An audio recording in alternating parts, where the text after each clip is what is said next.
And now, Jalen and Jacoby on ESPN Radio. When I pop the trunk, head to death. Y'all pop the trunk, I pop the hood. Now act stupid, I'll pop the trunk. Now give me your boom.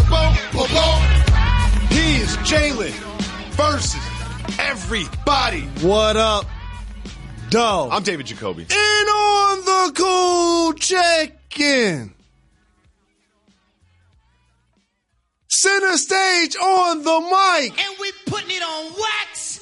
It's the new style. We're Jalen and Jacoby. What is it that we do? Hold on. Speaking of the Hobbits, we got to talk about LeBron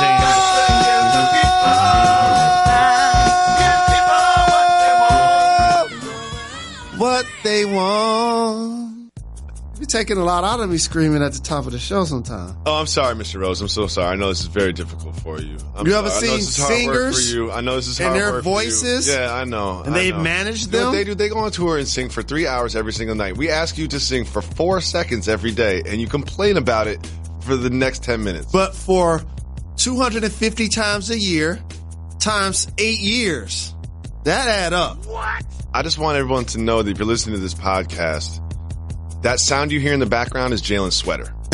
Because it is loud. Reggie's going to have some trouble EQing this one. Reggie, can you edit out the sound of Jalen's sweater? No. People driving their cars or crashing. Think there's a siren behind them pulling over on the side of the highway. Now that you got me thinking about it, I guess I would consider this a new era Coogee. What? It's fly, but I can't do it. You know what I mean? 40-year-old white dude can't wear that. It's very fly. You heard Biggie. Pink Gators. My Detroit players. We take it there. That's right. That's right. You saw me at the draft. I like it. I do like the sweater. I would tell you if I didn't like it. I know you would. I would tell you if I didn't like it, but I just can't wear it. It's one of the things. You look cold in it. I got a couple items in the closet that are they're kind of like that. Like when I bought them, I was like, this is fly. This is the new me. And when I put them on, never wear them. I can't do it. This is not the new me. So imagine, I have a couple of those too. I'm mad. I don't even know what those are.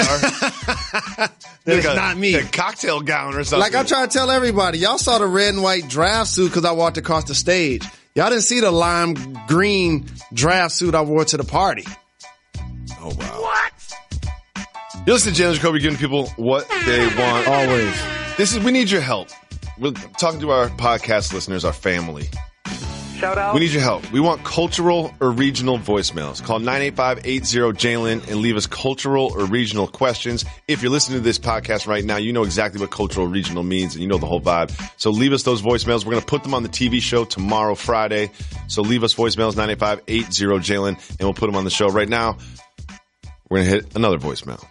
Yo, Jalen and Jacoby. It's Donovan calling from CT representing 860. First of all, I got to shout out Reg. I heard that Monday pod. I appreciate the Mac Miller beats in the background. R.I.P. Mac. Jalen, I need your update and your thoughts on Power. Haven't heard from you about it. I need to know what you think. All right. Peace. They say this is a big rich town. See, one thing I know is I just come from Reggie picks the voicemails that he wants to hear the answers to. Of course. That's what it's like to be in charge. We spend so much time working on the rundown people that you want and picking the topics and what order. Does this go in the A block or the B block? Should we start with this? And we flow from this topic to that topic. And Reggie does the same thing, but we just don't have any control over it. No question. No red tape. Yep. Whatever he wants on the show is going to be on the show. Exactly. So Jalen, Donovan wants on the show. Shout out to the 860, by the way. A special place for both Jalen and I. Yes, indeed. He wants your thoughts on Power. I think first I'm going to say spoiler alert to everybody. If you're like me and you haven't seen the last episode, it's spoiler alert time. So just skip ahead for 2 minutes. Jalen, I want you to cook on your thoughts on the finale. Or next week's the finale? Finale happened. In this season of Power. And so I know there are going to be a couple of people that still, want to watch it and or are going to be binge watching all week. I've actually watched the most recent episode 5 times already. He's not lying either. And 3 of those times I watched episode 9 prior. Just to, because you got to understand the No context question. of everything that's No going question. down. I like to know names. I like to know everybody. So what are your thoughts? A couple of things. Ghost messed up. What do you do? Ghost, in his own way, felt like he was giving Tommy a heads up about going to meet with Angela. He didn't know that Tommy was going to show up and actually shoot Angela. And for people that have been following the show since day one, for AUSA to actually get shot is really surprising. I'm shocked. When you said that word, because I haven't seen it, when you said that word, I was just like, wait, what? That's why I went there first. It's the same thing when Kanan died. But here's what I truly believe. She ain't dead. Oh, okay. She ain't dead. She's a cop. She's not going to say who did it. They probably sit her down for a little while based on what they're investigating her on and her relationships and whatnot, her collusion. But I do believe she's going to return. And I think while she's quote unquote healing from her wound, she's going to also be incarcerated. Oh. That's going to become a theme.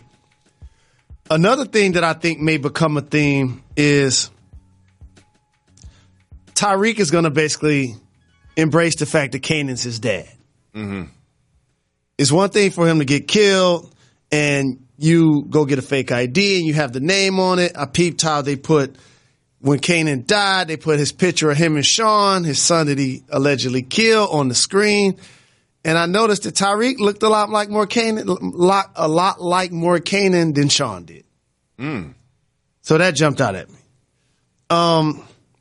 Tommy's in a unique spot because he's back using drugs again. Oh, Tommy. I was disappointed in him. Thomas. I was disappointed. That's never, no one ever said, you know what? Getting back into drugs is really when my life turned around for the better. Yeah, but he took the relationship with Teresi really hard. As somebody that didn't have a father, I get it. Mm-hmm. He wanted it to work so bad. And the way you and your dad may go to a basketball game, him and his dad stabbing somebody in the living room is exactly the same. They were bonding. That's quality time. Yeah, that is quality time. You know? Family time. And then you find out that your dad basically got out because he let the feds know that he was going to give you up. You know, that's a heavy blow. That's tough. You know, and you know Tommy's having it tough when two things happen. Number one, he's dealing with Keisha. Mm-hmm. And number two, he's loving on his moms. He was up laying in that bed. He was in a fetal position. He needed love from his mom. Everyone, you know, when things get really tough, I either want to see a police officer or my mom. And so, like, as these relationships continue to foster, you know, Tasha and Terry Silver, I think he now is going to be in position to lie for her. Mm-hmm. It's going to be interesting, however, to see what's next. So I want to project a little bit. I think what kind of got untangled in the story is now Tommy and Ghost aren't about to be seeing eye to eye. That seems to be the next logical step. That's next. Because it was like, this season was like, oh, we're against Dre. We're ganging up with Kanan. And Kanan was always a natural enemy. And then they got together. Now he's gone. So there needs to be some tension between some of those major male characters. And it seems like they're the only two left. And also, like, they continue to show how they don't trust one another. It's like when you're having a conversation with Tasha and then all of a sudden Tariq comes in the room and it's almost like you deserved that she slapped you. Little things like that. Or when it's like, oh, really? You're going to talk to us about trust. You're going to talk to us about honesty, Ghost, about being a family. You notice Tasha and you notice Tasha and Tommy continue to acknowledge to Ghost that he's not loyal to them. And when I say that Tariq is going to be acknowledged as Kanan's son, you can't overstate the fact that that means that Tasha's his mom. How about that? Just think about this. You saw them in the hallway when she ran up on Kanan. Yep. That exchange was awkward. And in the last episode, Ghost said, oh, she wanted me to take care of Kanan. Why? So she can eliminate one of her enemies. is what he said. I like so Tariq is going to be street. He's going to listen to Uncle Tommy, but Uncle Tommy's going to fall out with Ghost. So that's going to be the new triangle as Angela continues to heal from her wounds. You heard it here from Jalen Rose. I think if we just, if I know that. What you think about that, Kayla? I think that you're really good at breaking down NBA basketball, but if someone said to you, Jalen, I want you to leave ESPN and just talk about power the same way you talk about basketball, you'd consider it seriously. I will consider it seriously. I will consider it. So what are you going to do in the gap between this season? You know there's not a new episode of Power for like a year and a half. You know That's that, easy. Right? That's easy. Okay. Start over. You're the best. Let's give the people what they want.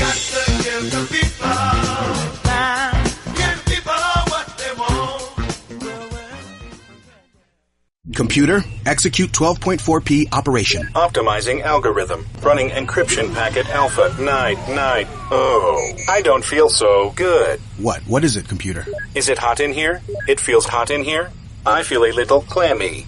I should lie down or something. A computer with a virus? Surprising. What's not surprising? How much you could save by switching to Geico. Those oysters Rockefeller were a mistake. Geico. 15 minutes could save you 15% or more. One thing that both you and I share, an opinion both you and I share about the upcoming NBA season is there's going to be a team that's going to exceed expectations. It's going to be good. It's going to surprise people a little bit. We think that team is going to be the Oklahoma City Thunder. Well, we've got some bad news for Thunder fans. Bad news for NBA fans. Bad news for humanity. Russell Westbrook had some soreness in his knee as we head into training camp. Individual workout, getting ready for training camp. And he is now going under the knife. He's going to be reevaluated in 4 weeks. Jalen Rose, what does this mean for Russell, for the Thunder, for NBA fans? Overall, if he misses regular season games, it takes me from feeling like they're a top 3 or 4 team in the West to now 6 or 7. What if he misses like 10 games? Right off top. That's why I went there, because the West is so stacked, it's so tough. 3 through 8 last year was divided by a game and a half. Portland ended up winning the hot spot. Yep. So if he misses regular season games, it's going to overall affect their playoff seeding, no question. Yep. But the depth that they've added, the youth, the athleticism, bringing back Paul George, Steven Adams is going to have another year. Russell Westbrook led the league in touches, back-to-back triple-doubles, has a chance to do it 3 straight years. Robertson healthy. No question about it. I truly believe that Oklahoma City has what it takes to clearly advance in the playoffs and kind of shatter a glass ceiling that we have reserved only for the Golden State Warriors and the Houston Rockets in the West. I mean, the good news is this isn't a serious injury. You know what I mean? This isn't a torn ligaments and things. This seems to be like a little procedure, a little tune-up. Now, this isn't the first time he's gone under the knife. Let's take a look at his sort of history with this exact same knee. Right knee. If you can see in 2013, that one calendar year, he had 3 different procedures, but he certainly bounced back from those. You know, that was a while ago, but no one looks at Russell Westbrook and say, oh yeah, he's not the same since those surgeries, because he is. So he's no stranger to this. And these procedures aren't like they used to be back in the day. Like, you know, the medicine has advanced and people come back strong and healthy. Do you think that he will be, you know, Christmas, he'll be mid-season form ready to go? The most athletic point guard I've seen, and he clearly relies on his explosiveness, his ability to change ends of the floor with the best of them. So he clearly is going to be compromised early in the preseason. Hopefully for them, they get him back early as possible, because as I initiated, I anticipate them advancing in the playoffs and having a really good year. Yep. I do too. Moving on to a former teammate of Russell Westbrook's, James Harden.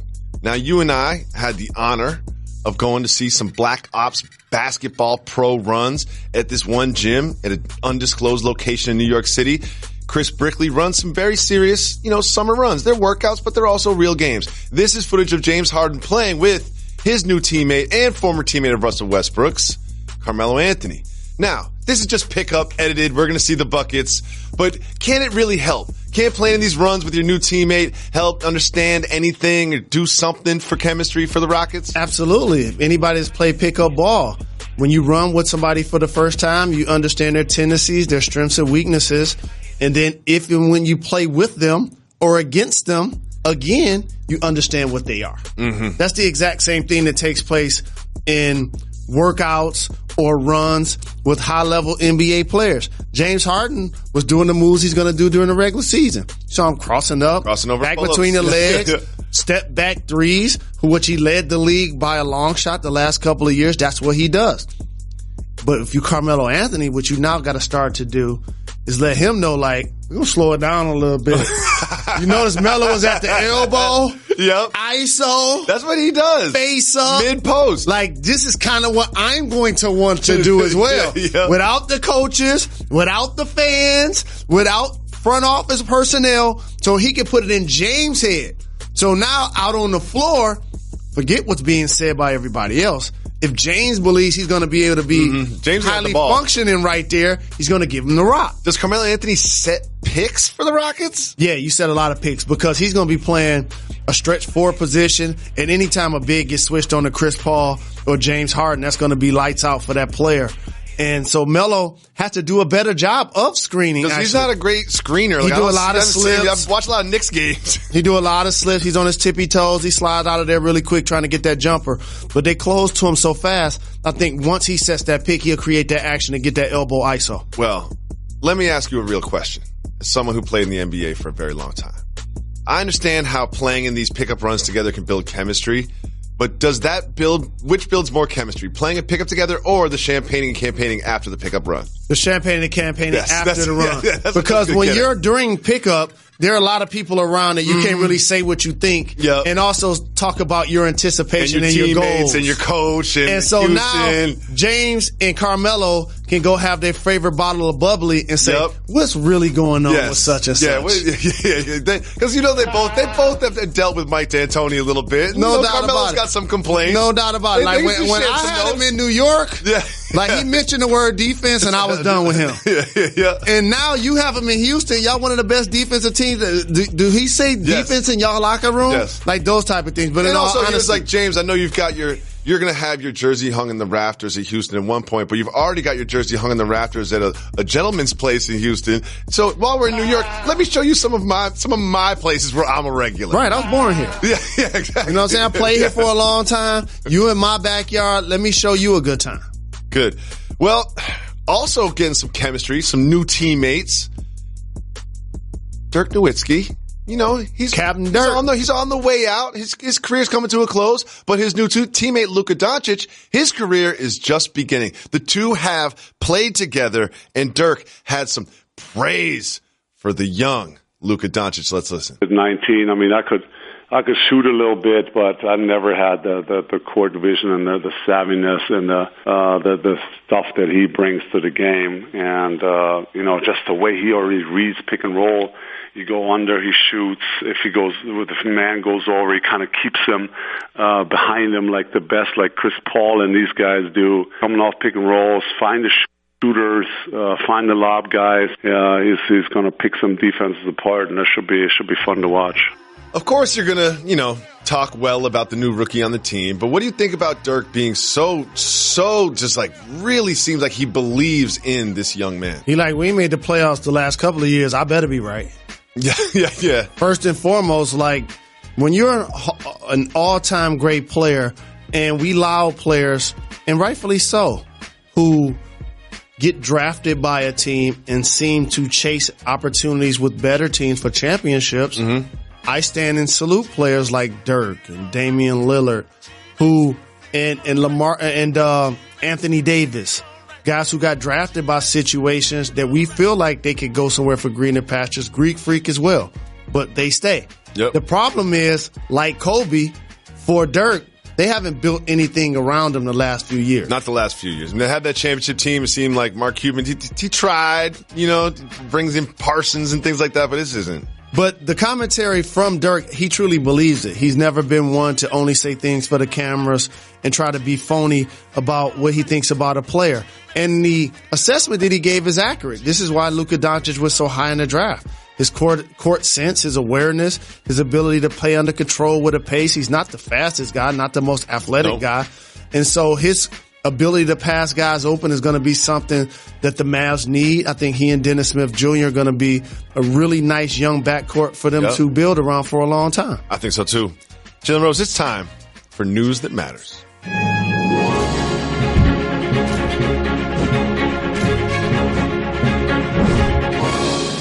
We have some sad news today, Jalen Rose. It's about the state of our country and where collectively our heads are at. In Washington, D.C.? No. All over. There was a Harris poll that was done. And the question was asked to the people of this great nation. What is the best Mexican restaurant?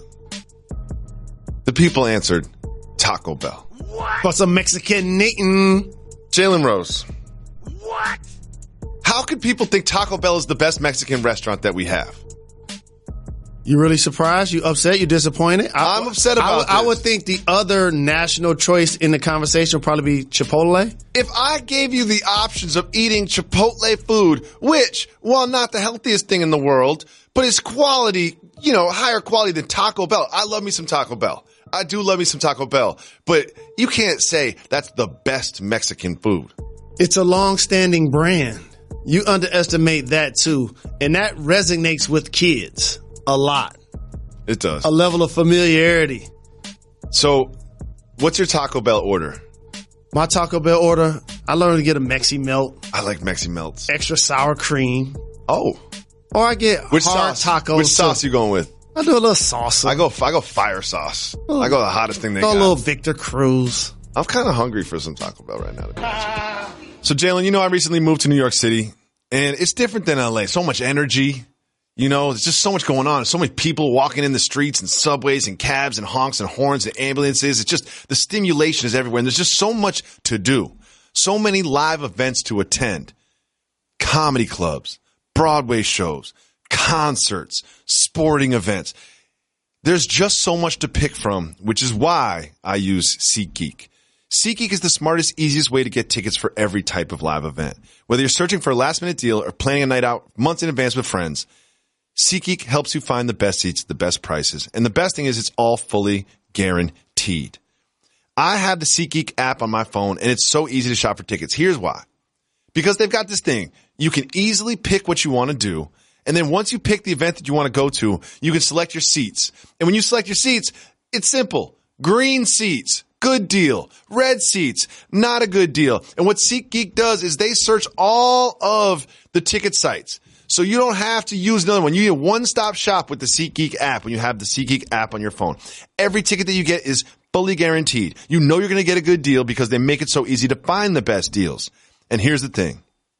Our listeners get $20 off their first SeatGeek purchase. Just download the SeatGeek app on your phone and enter the promo code Jacoby today. Promo code Jacoby, Jacoby, and you get $20 off your first SeatGeek purchase. I use SeatGeek for real, in real life. You should too. Download the SeatGeek app and use the promo code Jacoby. Jalen Rose, Des Bryant's been in the news.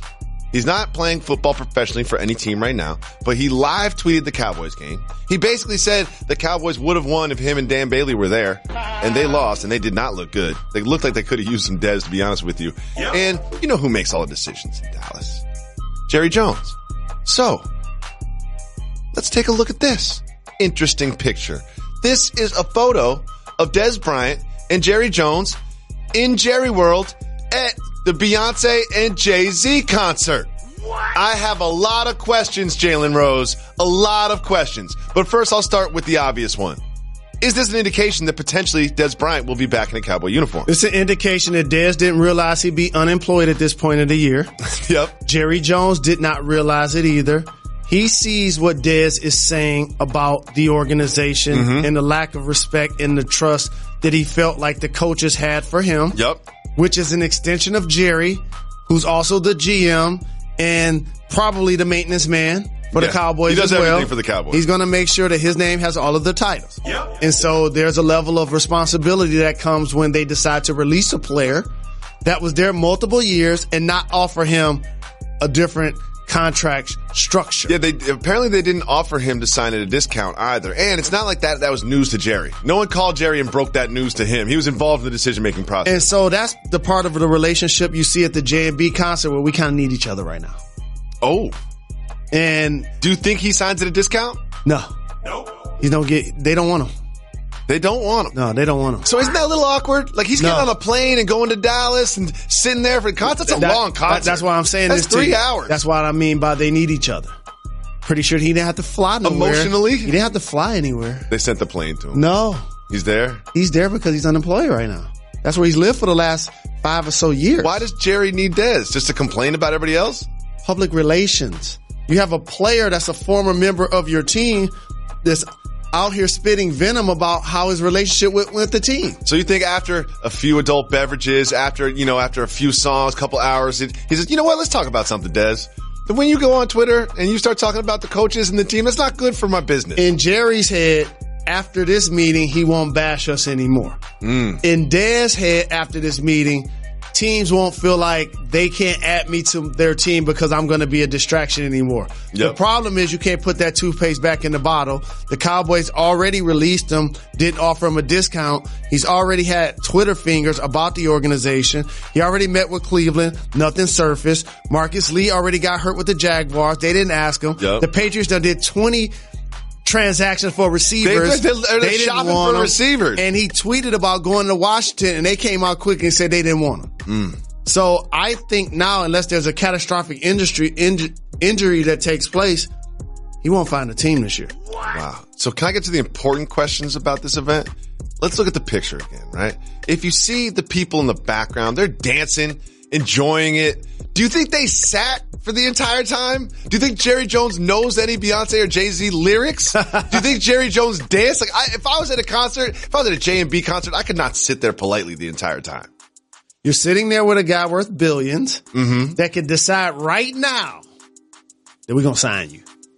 So I'm pretty sure that Dez wasn't drinking. If probably, he does. He's probably like, water, I'll take a water. Not saying that he does. Take a water. But I'm just saying how you behave in those situations. Yeah. He's in a job interview. Water, it's a 3-hour job interview. Lime. Yeah. Eating healthy. No, I don't want none of them wings. You got any salad? Yeah. Dip kale. You know what I'm saying? Kale and goat cheese, please. Ordering healthy. Dressing on the side, please. He's saying please and thank you for everything. Being nice, signing an autograph. Somebody walked past and they 5 aisles away like, excuse me. My bad. And so, like, in all honesty, I think that's what makes this important because it's a relationship business. He was really productive there for a really long time. He earned the respect of the fans. He earned the respect of the organization. And if J&B are in concert and he got Jerry on the phone, players should be able to hit him up and be like, I want to come watch the show. It don't cost him anything. I'm surprised that no one picked him up. You know what I mean? I'm surprised because I've had him on my fantasy team, so I pay attention to his production. It's certainly not the deep threat he used to be, but he's a red zone threat. Like, he can get you touchdowns. Like, he can run the fade, throw him a jump ball. Like, he's got value. Do you think that his on-field production is why he's not, currently employed, or some of the off-field stuff that's been part of his history? I think the off-field allegations about his personality with the team have hindered him getting a job. I don't think him going on social media helps either. But when I see the Raiders now bring back Martavius Bryant after they struggled in their first game, I'm looking at a possible job for Dez in Detroit. Because the last time I checked, Matthew Stafford threw 4, and he's a 10-year veteran. Seems like we could use another threat out there as well. I like you putting that in the area. How many wins do you think the Lions get this year? Just say it. Too early to determine. That's not what you said off Wax. One thing you said on Wax was that Aaron Rodgers will not play against the Vikings. Sometimes you just know things. Sometimes you have information, but sometimes you just feel it. And this is one of those ones that you just feel. He ain't playing. You sure? By the way, fantasy owners aren't happy hearing this. So listen, you can listen to Jalen Rose about this topic, or you can listen to Aaron Rodgers. Let's listen to Aaron Rodgers. Yeah, I mean, I want to play, obviously, but just taking it one day at a time, see how it feels tomorrow, and see how it feels Friday, Saturday, and then hopefully ready to go Sunday. He's smiling when he answers the question. He seems upbeat. He said it's a sprain. Why are you so sure he's not playing? They continue to change rules so that the quarterback can stay healthy. You can't fall on the quarterback. You can't land on the quarterback. And by the way, as somebody who played defensive end until he got to high school, that's the move all day. Of course. When you sack them, you hold their elbow, make them fall on that shoulder, hope to injure them. Like, that's a part of the game. But with that being said, as they continue to modify the rules, is to create a level of longevity for the quarterbacks. And when you see Tom Brady at 41 and Drew Brees at 40 still performing, why put Aaron Rodgers out there week 2 versus the Minnesota Vikings, a team that are just as good, if not better than you. Yeah. Their defense is stout. They injured him last year, and their head coach, Wink Wink, came out in an interview and said, we anticipate he's going to play. And here's the subliminal that everybody got a key from. I heard this too. But it was not a key moment. He was like, oh, since he walks on water, what that means when you're in the other locker room, oh, that we wish they would put him out there. Oh. And think they're going to allow him to stay in the pocket and be a lame duck for us to tee off on. We know since 2014 he's led the league in touchdown passes outside of the pocket. And we know he picked apart the Bears in the fourth quarter. You can come back against that Bears defense, but we got a different defense in Minnesota. And we got a week to prepare. Yeah. So if he ain't, we know he ain't going to be scrambling, which means we're going to be putting pressure right up the gut. I will not see Aaron Rodgers play football this weekend. You got to make sure that guy's 150% healthy before you put him back on. You mentioned Tom Brady. Tom Brady seems like he plays in the Super Bowl every single year. And Tom Brady and the Patriots beat the Jaguars in the AFC Championship game last year. Head coach of the Jaguars, though, had something very interesting to say. And I was shocked by this. He says that he does not watch the Super Bowl because he is so upset that him and his team is not in it that he doesn't even watch it. I think that he's lying. I think he's just trying to create a mystique. Do you think that he really doesn't watch the Super Bowl? A lot of this is imagery. And when you do this for a living, in particular work in the sports business or coach or play or a part of front office personnel or ownership, you're inundated by clips even if you don't want to be. Mm-hmm. They're on in the facility because the TV always on. You're watching sports and you're watching highlights. Unless he never looks at a television, never looks at a phone in life, over the last 25 years, he's clearly seen some of the Super Bowl. Everybody watches the Super Bowl. My wife watches the Super Bowl, and I don't think she can name 2 NFL players. Now, I understand the premise of what he's saying, though. Yes. I want to enjoy the Super Bowl when my team is participating. Since it has not happened, I'm not sitting down and acting like it's the biggest game of the year. I'm hosting I'm not throwing a party. Tailgate party so we can enjoy 60 minutes of football that my team isn't playing. I get that, but at the same time, you can't tell me that when they start to study for the Patriots, some of the clips from the Super Bowl ain't going to be in it. The last game that That's they played. That's the last time they played. I mean, come on. That almost curtails your opportunity to do your job at maximum level. Yeah, he watches the Super Bowl. But this is one of my favorite parts. Everyone focusing on him not watching the Super Bowl. This is my favorite part. He said, quote, about the last time he watched it. Probably when I wasn't coaching and I was allowed to gamble. Probably when I was like 12 when I had a little money on it. He was gambling on football when he was 12? So a guy that gambling on football when he was 12? First off, a guy that was gambling at 12 on football, which clearly became his profession, something he studied and read and sacrificed for.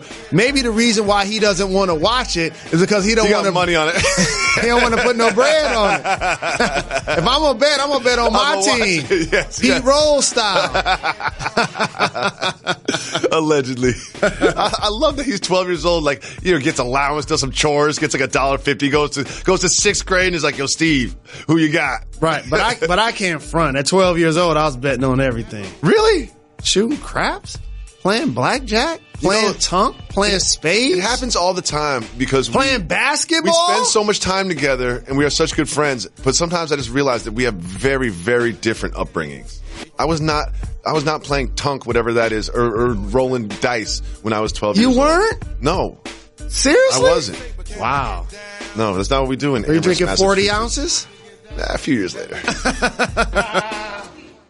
Jalen Rose, me and you both pay very close attention to sports and the world of sports media, and not all topics are worth discussing. So, people force a lot of topics. So we've got a segment called Keep It Moving. We be moving, we keep it moving. All right, if you want to discuss it, you say hit the brakes and we'll break it down. If you want to keep it moving, me, you, and Method Man, just keep it moving. Are you ready? Let's get it. Bills head coach Sean McDermott has an update on who's going to start under center this week. Please hit the brakes. Let's listen to the head coach. Is it going to be Nathan Peterman? I don't feel a need, honestly, to elaborate. That's, we talk a lot in-house about decisions and things and what we've got to do and the right move at the right time. And right now, Sal, this, with all respect to your question, this is the right move for us. He's talking about, you'll never believe this, not starting Nathan Peterman. He's talking about going with the high draft pick, Josh Allen, under center. What? This has been a very curious move for McDermott and the Bills. Because Peterman, if you remember, threw 5 interceptions in the first half of a game last year. Threw a ton of interceptions last week. And it just seemed like, well, of course you're going to start Allen. So what do you think about him making this move this early in the season? First and foremost, Colin Kaepernick currently has a collusion case against the NFL. I'm walking into court with Nathan Peterman's contract and stats. You could probably bring Nathan Peterman because he'll be unemployed soon. Correct. He can testify. Seriously, that speaks for itself. For the Buffalo Bills, they've botched this entire process. This wasn't the plan. They made the playoffs last year. This wasn't the plan. With Tyrod Taylor. Okay, they didn't want to pay him big bucks. That's your choice. That's understood. You bring in A.J. McCarron. You trade him in the offseason. You move up to get Josh Allen. You put him in the game when you're trailing by 40 in week 1. Who's ever done that before? And then you depress your football team by trotting Peterman out there at any time. So for the way they've handled this ain't the right choice for the team. Things aren't It's great the only choice. Ooh. That's why he said it 14 times. We only showed it once. He said this is the right thing for the team 14 times. If you're the Buffalo Bills, they have not had a lot of success as a franchise. And they looked pretty good in spots last year. Like you said, they made the playoffs, lost to the Jaguars. But you're in the offseason, you're looking around thinking, all right, we made the playoffs last year. We're pretty good. We look good in practice. Things are going pretty well. And that Ravens game, wow. Just wow. Well, everybody looks good in practice. That's what I'm saying. But you're feeling good about yourself as a franchise. You're on the uptick. We're trending well. We didn't make the playoffs. We made the playoffs. Now we're going to take the next step. Everything's going to be great. Every team is in the offseason. All 32 feel like this is going to be the year. Of course. And so for Buffalo to have that performance in the first week, you have to now literally rejuvenate not only your locker room, but your fan base to show that I can actually build a young starting quarterback and turn them into a functioning member of the NFL. Moving on, Ben Roethlisberger has an update on whether or not he is going to play this Sunday. He'll play. Keep it moving or hit the brakes? Keep it moving. Okay. Jalen been moving up. Jacoby moving. We keep it moving up. Triple G said that he saw injection marks all over Canelo's body before their last fight. Keep it moving and hit the brakes. The break. Well, word of this accusation of injection marks all over Canelo's body before this first fight got to Canelo, and he responded. And I love it. It's poetic. Here is what Canelo said about that accusation. Quote, "Those are the kicks and screams of someone who is drowning. Those are the excuses that they are making because of what is coming on Saturday, which is a loss for them." Strong words. I love kicks and screams of a man who is drowning. I'm a plagiarize that. Canelo hasn't lost a fight since 2013 against Floyd. I was actually there and disappointed in his performance as a young fighter. De La Hoya has done a terrific job of bringing him along slowly, so to speak, and really carefully and meticulously picking opponents.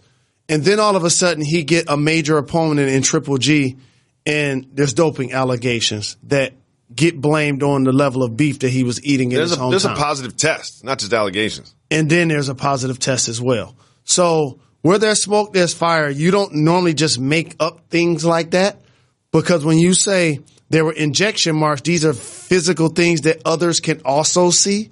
So it's not like I'm just blindfolded. I don't know what an injection mark mark would look like, to be honest with you. I don't really know what that is, to be honest with you. But holes. Sure. That's what it looks Triple like. G's just, it's before a fight. He's just popping off. And so going into this fight, here's what's going to take place. Oh, you know what's going to take place? I do. Oh. While Canelo's 8 years younger, and he has the slight advantage in reach, I just think the power and the persistency of Canelo is going to be too much. Attacking his body, which he's really good at doing. Canelo or Triple G? Triple G. This is all Triple G. Triple G is going to do a great job of body shots and keeping them close. I think he's going to do a great job of jabbing towards the forehead to open up his gloves. He's going to keep putting pressure on him like he did in the first fight, where he basically threw almost 200 more punches, landed almost 50 more. Yep. And when you're in with somebody, and I've actually sparred against Joe the Future, who was a former heavyweight champion. And being a heavyweight, I'm standing in there with him, And I felt helpless because it didn't matter how much I hit him or how hard I knew he didn't feel it. And he would tell me that if you don't hit me, I'm going to hit you. So every time now and then he hit me with a body shot or hit me in the chest or something, and it actually hurts. So for Triple G, I can tell with the level of aggressiveness, if you punching somebody and they're roided up, you can feel it. And you're not going to take the chances that you normally would. I don't think that's going to be the case this time around, and Triple G scores a knockout in the 8th round. Triple G knockout in the 8th round. You heard it here on Jalen and Jacoby. We'll check in on that on Monday. We'll see how that goes. That's what I do. I think Triple G is going to win. I'm not sure it's going to be a knockout. Next, Hugh Freeze thinks that he is not coaching in college football because of the, quote, climate in America. Keep it moving or hit the brakes. He's shown to be a really good coach, but keep it moving. Okay. We keep it moving. He don't have a team next to his name right now. Drew Brees says that Baker Mayfield can be better than him. Either they have the same agent, they're from the same hometown, they have something in common besides their height. Keep it moving. Okay. Jalen been moving up. Jacoby moving. You know we keep it moving up. There is news that the Timberwolves are not pursuing Joakim Noah. They should be. Keep it moving. We keep it moving. They might as well. We keep it moving. I might try to run. I play for the Bulls. That's a good point. A gentleman had a marriage proposal hidden in a video game. Keep it moving or hit the brakes. Hit the brakes. Okay. A guy by the name of Tyler Schultz had a girlfriend named Maddie, and he wanted to marry Maddie. So he reached out to Insomniac Games, the maker of the brand new Spider-Man video game, very popular video game. I don't really play video games that aren't Golden Tee, but it's very popular. People like it, right? So in that video game, on a theater marquee, the people of Insomniac Games said, all right, Tyler Schultz, since you hollered, we'll take care of you. They put Maddie, will you marry me in the video game. Number one, corny way to propose to somebody. But they went ahead and did it, right? Well, guess what? Maddie broke up with Tyler. Got with Tyler's brother. Stop it right now. Real talk, this happened. So a couple of things. How you going to get with your ex's brother? Number one. How your brother going to do that to a brother? First off, his brother's foul. This is broken. This is what I want to teach What's going everyone. on in the Schultz This family? is what I want to teach everyone. Okay, teach everyone. If you're in a relationship with somebody and y'all break up and they end up dating somebody else that y'all know, that means they've been scheming. Oh, yeah. Or checking each other out. Oh, yeah. Or flirting a little bit. Oh, yeah. Or talking bad about you. I know. Talking about things they don't like in the relationship. That's what makes that transition easier, and that's number one. Number two, my brother not going to be like Nino Brown and G Money after this. Mm-hmm. We ain't seeing eye to eye. No, I have to take him to the roof. Thanksgiving's going to get real awkward. No doubt about it. Well, here, can I kind of spin the story positive? And number three, like, how you get married in a video game? Well, you can be playing the video game, push pause, and look at your girlfriend and be like, look, honey, get down on one knee. That's cool. That's worse than doing it in the Jumbotron. And number three, to her, we know you want to be a part of the family, but that ain't how you do it. That ain't how you do it. Well, the good news is this, that someone else had a girlfriend named Maddie, and they got married that way, or got engaged that way. Jalen, you know I recently moved to New York City, right? The Big Apple, city that never sleeps. Love my apartment. Love it so much. Space for the kids. Never thought that would be a thing in New York. There's one thing I don't love about my apartment. Actually, a couple things. First, we had mice. It's like, yo, I'm paying too much money to have mice in here. Anywhere in New York City, you're going to have mice. I got mice, but we killed the mice. They're gone for the time being. They'll be back. I know that, but they're gone for the time being. Another thing I can't fix is when someone rings the doorbell, it plays Wish You a Merry Christmas in my living room. I don't know why. It's not Christmas season. I can't change that setting. So imagine you're sitting on the couch and Wish You a Merry Christmas starts playing. That means someone's at my door. However, with the Ring, I know exactly who's at my door. You know about Ring. Someone rings the doorbell. You just look at your phone and you can see that person. You can speak to that person. You know if it's a package delivery. You know it's a friend dropping by. You know if someone maybe just checking to see if you're home so they can break in. With Ring, you are safe. You can, and not just while you're sitting in your own living room. Anywhere in the world, I can see who's at my door. Consistently. Really? Love it so very much. No front. So you could tell if someone rings your doorbell right now. Right now, Ring. I get a lot of packages. Gives you notification. I have different reasons for people to show up at my residence. Mm-hmm. And I promise you, I'm constantly looking down at my phone, talking to them, looking at them, and acknowledging them at my front door. It's so nice. It's HD video and there's two-way audio. You can see who is at your door. It gives you a calming feeling when you're away. I've got family. I've got kids in the house. My wife is in the house. I know what's going on. I know who's coming in and out of the house. I can see if packages are delivered or anything. And here's the thing. If you listen to J&J, they have a special offer for a Ring starter kit, and it's available right now. You get a video doorbell, a motion-activated floodlight cam. The starter kit has everything you need to start building a ring of security around your home. All you got to do is go to ring.com/J&J. That's ring.com/J&DJ and start to feel more safe about where you live. Ring.com/J&DJ. Jalen Rose, I have some very important information. You know Fathead? Those big Fathead things you put on the wall? Well, for some reason, that company decided to do a poll, to do a study, just to get inside the mind of sports fans and relay that information to us. And they uncovered some very interesting information. This study showed that 1 in 5 sports fans has turned down sex in favor of watching a game. What? Jalen, do you think that this is accurate information from Fathead? The reason why it's accurate information, yes, is the answer, is because in those situations of those 2,000 people, so 1 of 5, what's that, 200? Mm-hmm. All of those 200 people. 400. Those 400 people live with their mate. Or married. They're married. That's all it is. But let me just, here's one thing. Because newlyweds on down in a relationship, like y'all don't live together. Yep. Y'all just dating. Y'all just met. Not turning that down. Y'all ain't turning it down. Well, here's where my mind went. How long does sex take for everybody else? Because, we can get it in a commercial break. You know what I mean? Like it's a 3-hour football game. There's half times. There's in between the quarters. Like we can just postpone this. We don't have to turn it down. That's my point. That's you're making my point. Yeah. Because there are points, I guess, in a relationship where it takes longer to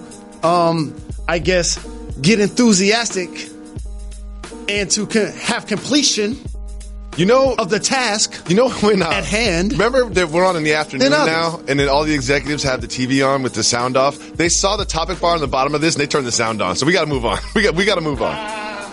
You remember the Raiders got waxed? But it need to take longer than 2 minutes. Let's move on. The Raiders got waxed by the Rams. And John Gruden, his big debut, without Khalil Mack, things weren't going great for the Raiders. Well, Amari Cooper really didn't produce that much. And John Gruden was asked about Amari Cooper's production, and here's what he said. Quote, "You look at the film, we had him open, wide open, deep. We didn't go there. He was open a couple times, and for whatever reason, we didn't go that route." Now, people are reading this as John Gruden kind of throwing his quarterback's decision-making under the bus. We all know that John Gruden is a quarterback guru. Do you read this as John Gruden, sort of throwing a car under the bus a little bit? This is when keeping it honest goes wrong. I don't think he should have handled it this way. He did a terrific job working in the media. The team gave him a solidified deal of $100 million that he can work towards in order to be the face of the franchise. So much so, that money doesn't work against the salary cap. We know he had a pre-existing relationship with Al Davis's now son who runs the club. Mm-hmm. Because you do that, when you're in those meetings, guess what you're deciding? If y'all gonna pay Khalil Mack or not. Yeah. Y'all deciding that right there. Yes. He's a future Hall of Fame player. Y'all making that choice. And you know what the price tag is going to be on one of the best defensive players. And not only did they let him go, they let another productive player that people don't talk about go. Michael Crabtree. Mm-hmm. He was always a guy seen that they got open for a car in the red zone in particular. Mm-hmm. So you lose both of those guys. Jordy Nelson has gotten older. He didn't target Amari or the receivers but 5 times.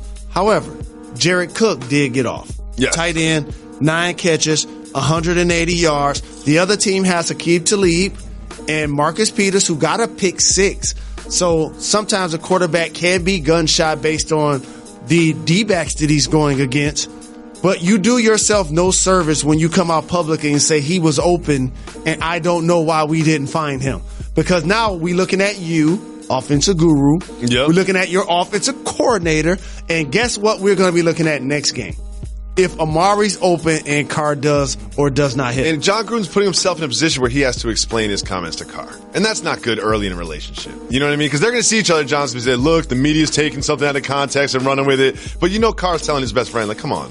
How's my coach going to throw me under the bus? You know why I couldn't find him deep? Because I was getting tackled. And Carr, who also has a $100 million deal, who's one of the reasons why John Gruden actually took the job. Other than the money, obviously. Well, we've got like an interesting sneaky news in the NBA that not too many people are talking about, but I find it interesting. Sherrod Blakely was on the Bulls Talk podcast, and he was asked about Kyrie Irving and his future with the Celtics, something that you talk about when you're in Boston. And here's what he had to say. I can tell you right now, the New York Knicks, he is their number one target. I've spoken with people within that organization. They have made it absolutely crystal clear to me that if they had their pick of guys that are going to be in the free agent market this summer, Kyrie would be their first, second, third, and fourth choice if they had to make it. Their first, second, third, and fourth choice.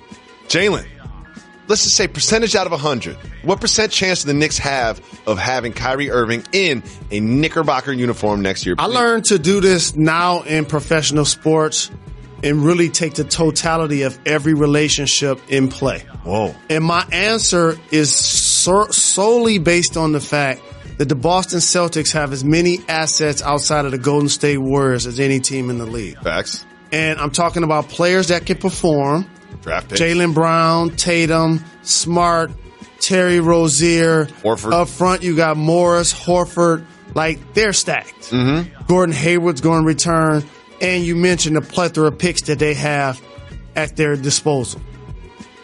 You have to decide, however, if you give Kyrie a max deal to now lose a couple of those picks. Yeah. And so I think keeping each one of those guys happy this year is going to be the deciding factor to whether Kyrie gets a long-term max deal with them.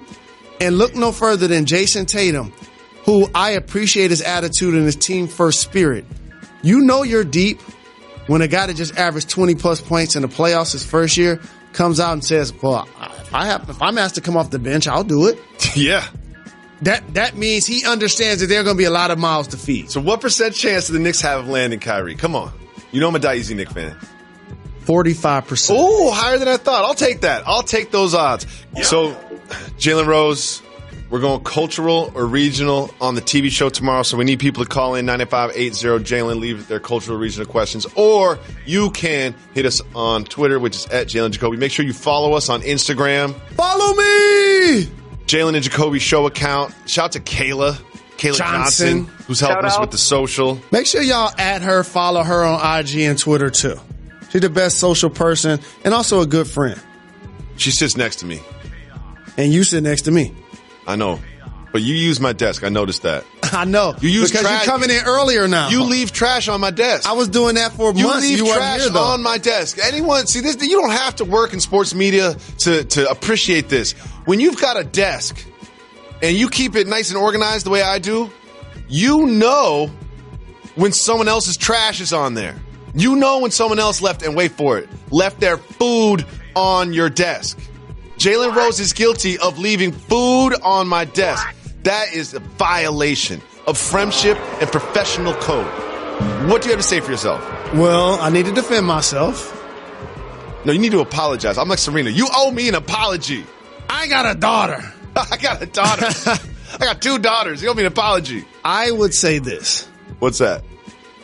I gauged the time that you were going to come, and I felt like I would clean it up before you arrived. You felt like you were going to clean it up before you arrived. I need space to put like my hard-boiled eggs and my mail along with my notes and my backpack and all of the things I bring in the morning. And your space is a nice, handy spot. It's my space, right dog. next to mine. It's my space. It's ours. Like Debo. I didn't hear you say... Both of ours. I didn't hear you say... What? Anything that sounded like an apology. It sounded like an explanation. Because it should be clean by the time you arrive. And if I apologize, that means I'm not going to do it again. Don't you hate when people give those apologies and you know it ain't real? Oh, yeah. I'm all about empty apologies. I'm not like the chair umpire. I'll be like, sorry, Serena. Can we play tennis now? And how about the umpires act like they want to get together and boycott now? Sit down, be humble. They're not going to do it. They're just talking. They're just talking. Live at the pod, Jalen and Jacoby, 8 years running. We grew from being a podcast to a 2-hour radio show, to a late night 30-minute television show, to an afternoon 30-minute television show at 3 p.m. And now we graduated. Now we're 1 hour, Monday to Friday on ESPN 2 at 2. Make sure you check us out. Also, make sure you leave us a voicemail, 985-80-JALEN. We're doing Cultural Regional tomorrow on the show, and we're taking voicemails like this one. Hey, what's up, guys? It's Easy to Profit. So I was just listening to the pod, and y'all were talking about the guy who got fined for I guess kicking. I wouldn't consider it kicking. Shoving the seagull.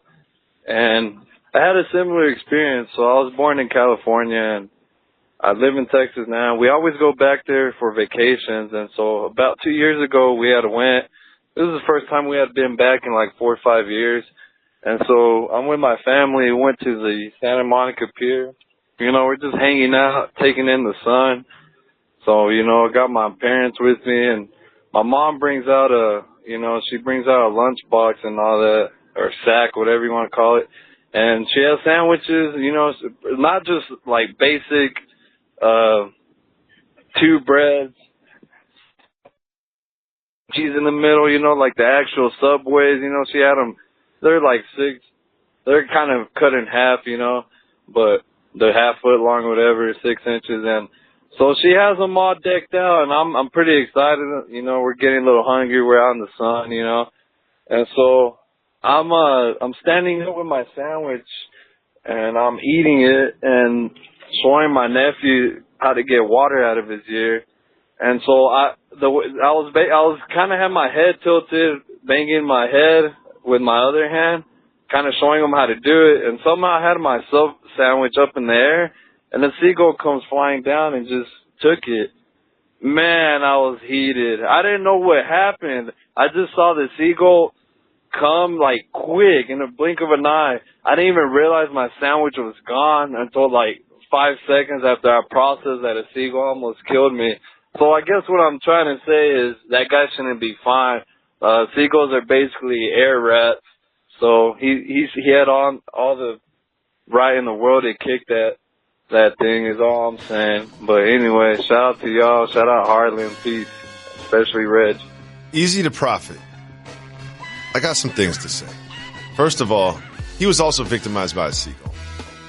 And these seagulls, they do deserve to be kicked. They do. If you steal something from me, there's repercussions. You can't just random act of violence kick a seagull for no reason. But if you've got just cause, I feel like you should be able to kick a seagull without being punished for it. Secondly, Reggie, you got to edit these voicemails, man. That was way too long. That was an essay. Jalen got bored. Jalen got bored and fell asleep. Jalen started talking to other people. That was an during essay. The voicemail. Easy the Profit. Also, one thing I got to say about Easy the Profit, you know what button I'm about to push. Reggie, just push the button. Don't act like you don't know which one's coming. Yep, medicinal. Reggie, you're the best. Yep, medicinal. Listen, seagulls are out here stealing food. And apparently, according to Easy to Profit and that guy in New Hampshire, at a breakneck pace. And this is something that we need to look into as a society. You know, we really do. Thank you so much for the call. We appreciate you, Easy the Profit. Let's listen to another voicemail. Hey, fellas, long-time listener of the show here. First of all, let's take a moment to shout out Reg. I got a boss move or soft move here for you. My name's Mike. I'm from Columbus, Ohio, by the way. My brother and I coach separate 5th grade teams.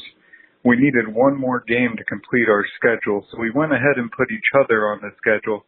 There's about 2 minutes left. We're talking crunch time here, 1 or 2 possession game. One of his kids commits a turnover. He calls a timeout and has his team do a line drill, sprinting right in the middle of the game. I just got to ask, is this a boss move or soft move? Thanks, guys. Later. Okay. Mike's in Columbus, Ohio.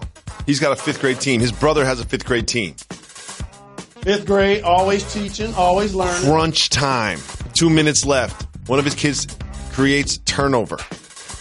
So he makes them do a line drill during the game. Is that a boss move or a soft move? Boss move. Always trying to get the best out of your teammates. Soft move. Always trying to get the best out of your squad. I played with soft move. Let me tell you something. Soft move. Let me tell you something. No, I'm not going to listen. I'm just going to keep saying soft move. Let me tell you something, dog. Soft move. We was doing that in college. No, you weren't. Yes, I was. They weren't stopping the game so you could do drills. He said a practice. No, there's a game against. You just don't listen. It was a game against his brother's team, and during the game with 2 minutes left, they did line drills. So all the parents had to wait. The refs got to sit there and hold the ball. They don't know what to do. It's the middle of the game, dog. Wait till the game's over. You said there's only 2 minutes left. Boss move. I'm all about discipline. So I'm about discipline. Be disciplined and don't ruin the experience for everybody else. My public persona and how I behave as a media personality is way different than I would be if I worked physically with the team. 1,000%. These are the kind of things I support. I definitely do. No. There's another team. There's an audience there. Did they get penalized? There's someone at the table. They get punished? There's a referee there. No. You gotta have respect for those around you, man. That's discipline. I'm trying to create a learning experience right now. That you don't break the rules. You can do the line drills after the game. I'm with you, Mike. Your brother made a soft move. What? I want to thank everybody for calling in. Don't forget to call in and give your cultural or regional questions. We're going to give the people what they want tomorrow. Big show on Friday. Why are we going to do another show, Reg? We're not done. We're not done. We're not done. We're not done. We're not done. They my little guys. I love them.